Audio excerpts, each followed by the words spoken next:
Na Bíblia, Gog e Magog representam os inimigos do povo de Deus. No fim dos tempos, esses inimigos se reunirão para lutar contra o povo de Deus, tentando destruí-los, mas no fim Deus trará vitória e destruirá todos os inimigos. Os nomes Gog e Magog ganharam destaque devido a uma profecia no livro de Ezequiel e uma referência no livro de Apocalipse. Nessas duas profecias, Gog e Magog lideram um exército que ataca Israel no fim dos tempos. O livro de Gênesis capítulo 10, versículo 1 ao 2 identifica Magog como um dos filhos de Jafé, filho mais velho de Noé. Os descendentes de Noé se espalharam pelo mundo e formaram vários povos depois do dilúvio. Assim, o homem Magog provavelmente deu origem a um povo chamado Magog. No livro de Ezequiel, capítulo 38, versículo 2, explica que Gog será um líder da terra de Magog, que dominará sobre vários outros povos, que também são descendentes de Jafé. Magog fica em algum lugar ao norte de Israel e liderará o ataque final contra o povo de Deus. Livro de Ezequiel, capítulo 38, versículo 15 ao 16. Em algum tempo, quando Israel estiver vivendo em paz e segurança, Gog juntará um grande exército formado por vários povos ao redor de Israel. Esse grande exército, vindo de todos os lados, mas com a frente de ataque principal vindo do norte, virá para destruir e saquear Israel. Livro de Ezequiel, capítulo 38, versículo 7 ao 9. Nesse dia, Deus lutará por seu povo, provocando um terremoto e enviando a peste e o fogo contra o exército inimigo. As tropas serão lançadas em confusão, matando uns aos outros, e sua destruição será total. Livro de Ezequiel, capítulo 38, versículo 1 ao 23, fala: o exército de Gog será completamente exterminado e o povo de Deus viverá em segurança. Sem o perigo de inimigos, a vitória final será de Deus. Apocalipse capítulo 20, versículo 7, versículo 9 também faz uma referência a Gog e Magog como representantes de todos os inimigos de Deus que se reunirão para a batalha final. Eles se unirão para lutar contra o povo de Deus, mas serão completamente destruídos. O diabo, o verdadeiro líder do exército de Gog e Magog, será lançado no lago de fogo, onde será castigado por toda a eternidade. Logo depois acontecerá o juízo final. Quem é Gog e que país é Magog? A Bíblia não nos diz a identidade de Gog e Magog. A única coisa que a Bíblia diz é que vem do norte. Com respeito às profecias sobre o futuro, é difícil dizer o que é literal e o que é metafórico. A batalha do fim dos tempos poderá ser física, espiritual ou as duas. Por isso é difícil dizer se Gog será um homem ou algum espírito maligno. Identificando Gog e Magog, os reis do norte e do sul. No livro de Ezequiel, capítulo 38, versículo 1 ao 2. A palavra do Senhor veio a mim: filho do homem, vire o rosto contra Gog da terra de Magog, o príncipe principal de Meseque e Tubal. Gog, Meseque e Tubal eram todos filhos de Jafé, que era um dos 3 filhos de Noé. Jafé e sua família migraram para a área da Rússia moderna. No livro de Gênesis, capítulo 10, versículo 2 ao 3. Gog é uma pessoa que governa a terra de Magog. Rússia. Magog significa o príncipe de Rosh. Gog. Rosh é a antiga raiz da palavra para a terra da Rússia. Deus informa Gog e Magog em Ezequiel 38, versículo 15: você virá de seu lugar do extremo norte. A palavra hebraica significa a parte mais distante do norte. O que fica ao norte de Jerusalém? Moscou. O que é o norte da Rússia? Nada Meseque é o antigo nome da capital da Rússia Ocidental, hoje conhecida como Moscou. Tubal é identificada como uma cidade da Sibéria. Gog, Rússia, é o rei do norte, o rei do sul, é uma coalizão árabe e africana, no livro de Ezequiel 38, 5 e 6. Identifica o restante das nações que são arrastadas para a batalha entre Gog e Magog. Contra os reis do sul, Pérsia, Cush e Put estarão com eles, todos com escudo e capacetes. Também Gomer, com todas suas tropas, e Bet-Togarma, do extremo norte, com todas as suas tropas. As muitas nações com você. A Pérsia é uma referência a atual Irã. Cush descreve a atual Etiópia e as nações negras da África Central. E a Líbia estão localizadas no norte da África. Gomer é o povo que se estabeleceu na Alemanha. Bet-Togarmah é a Ásia Menor e a Turquia. Nota, essas nações basicamente se alinharam com a Rússia em batalhas contra o rei do sul e mais tarde contra o anticristo. Algum tempo antes do início da tribulação de 7 anos, o rei do sul, uma coalizão afro-árabe, em Daniel 11, move-se para invadir Israel. A coalizão africano-árabe inicialmente leva vantagem, mas acaba sendo derrotado pelo rei do norte, Rússia. Após um curto período de paz, vendo uma oportunidade de aumentar seu domínio, Gog e Magog, a Rússia e seu líder procedem com sua própria invasão de Israel. No entanto, Deus não tem intenção de permitir que a Rússia assuma o controle da terra de Israel.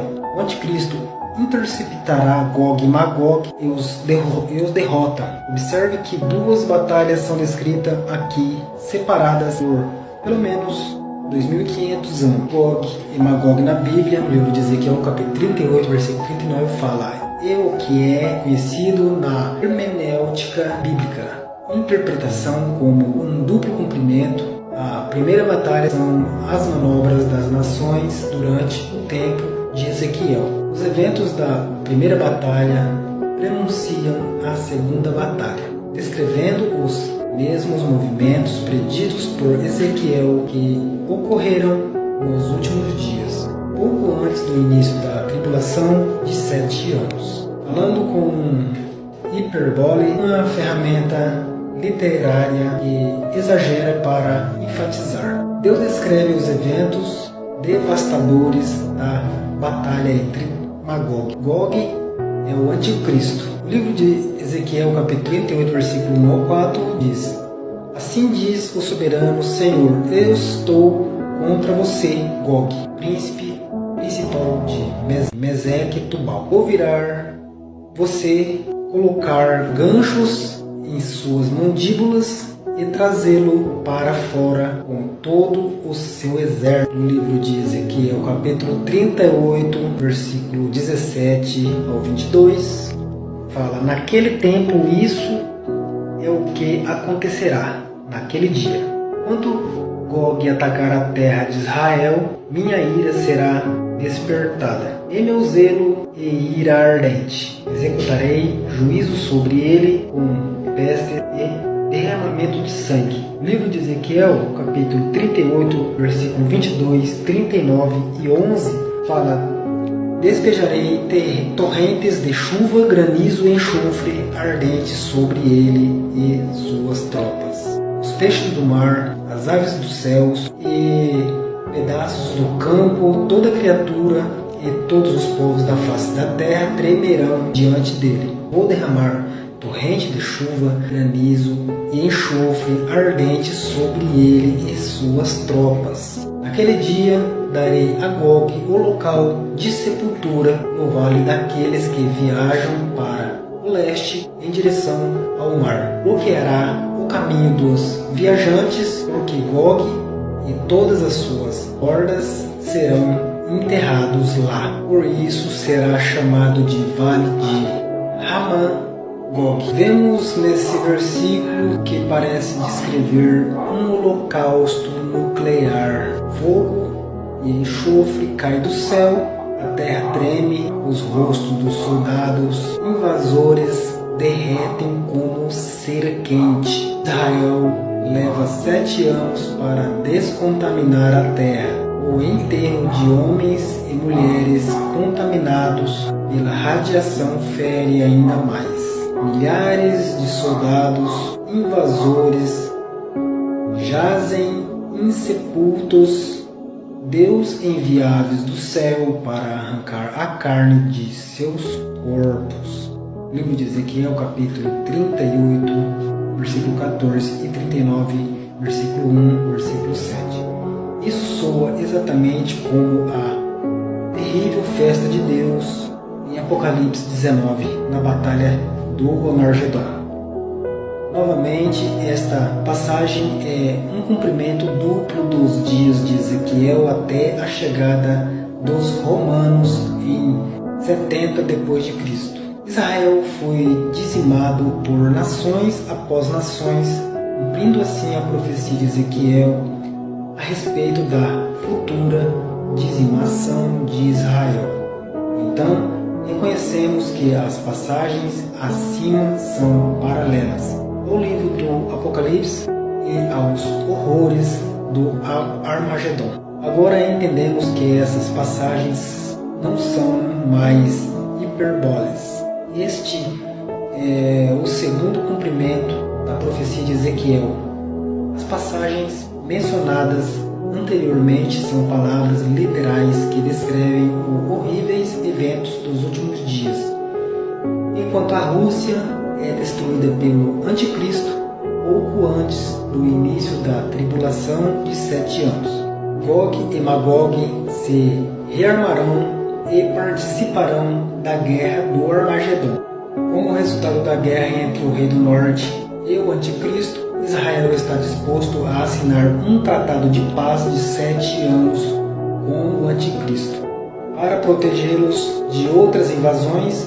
Depois de 3 anos e meio, o Anticristo quebra o tratado de paz ao invadir Israel e todos os horrores do livro do Apocalipse irrompem sobre a terra. Durante os últimos dias, Deus reúne os exércitos do Anticristo, da Rússia, do Oriente Médio, da coalizão árabe, africana e da China no Vale de Megido para a batalha do Armagedon. Quando Jesus volta, ele ri de seus inimigos. Livro de Salmos, capítulo 2. Na segunda vinda de Jesus, entra na briga e destrói as forças do Anticristo.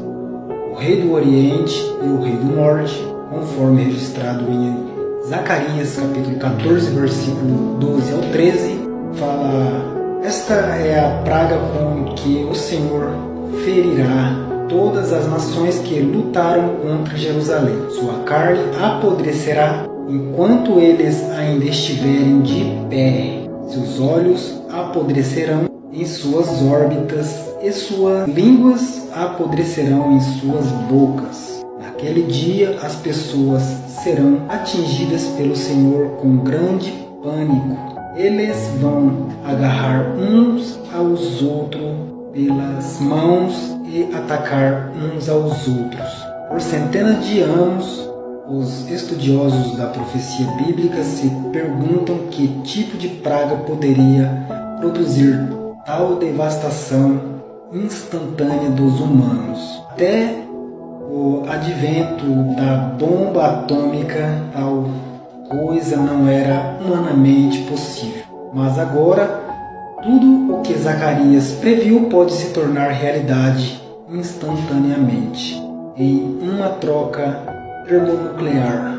A propósito, na segunda vinda, os judeus incrédulos de Israel verão as marcas dos pregos nas mãos, pés e lado de Jesus e perceberão que eles crucificaram seu Messias. Isso vai quebrar seus corações. Muitos judeus se voltarão para Cristo. O livro de Zacarias, capítulo 12, versículo 10, fala: derramarei sobre a casa de Davi e os habitantes de Jerusalém um espírito de graça e súplica.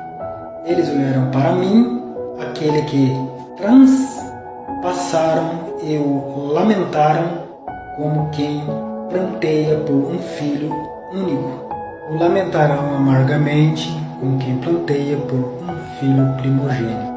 Durante esse tempo, Deus Pai convida qualquer pessoa disposta a vir a Cristo para beijar o Filho, que é a maneira do Antigo Testamento de dizer: crê no Senhor Jesus Cristo e será salvo. Muitos judeus vão para o Cristo.